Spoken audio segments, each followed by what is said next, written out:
A Legend of Comic Book Art is the new focus of a new exhibit at the CSUN Art Galleries. Jack Kirby died in 1994 after creating dozens of famous superheroes in a career that spanned 6 decades. Valley View News reporter Chris Wilson says the show is bringing out fans both old and young.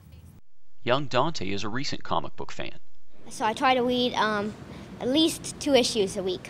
His father, Dan, grew up with comics as well and has a strong appreciation for the medium's history. The intensity of Kirby's work pretty much laid the groundwork for everything you would see in comics. Not only was he a creative mastermind in just form and movement and in placement, but in just the creation of our archetypes. Comic book artist and writer Jack Kirby is the center of a new exhibit at the Cal State Northridge Art Gallery. The show celebrates Kirby's extensive career, stretching from the 1930s all the way until his death in 1994. A New York native, Kirby spent the later years of his life in nearby Thousand Oaks. These days, comic book characters are everywhere, from the big screen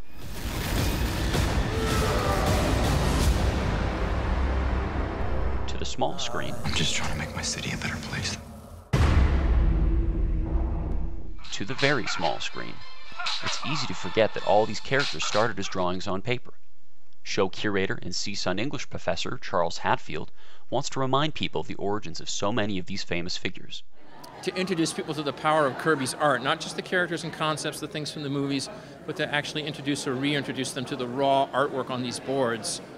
Jack Kirby is the man responsible for creating many of today's biggest superheroes. The Fantastic Four. We're family. The X-Men. Captain America. Iron Man. And dozens of others. The exhibit is here through October 10th. It's open Monday through Saturday from noon until 4 p.m. Fans of comics and art are encouraged to make like the Flash and speed on over. In Northridge, this is Chris Wilson, Valley View News.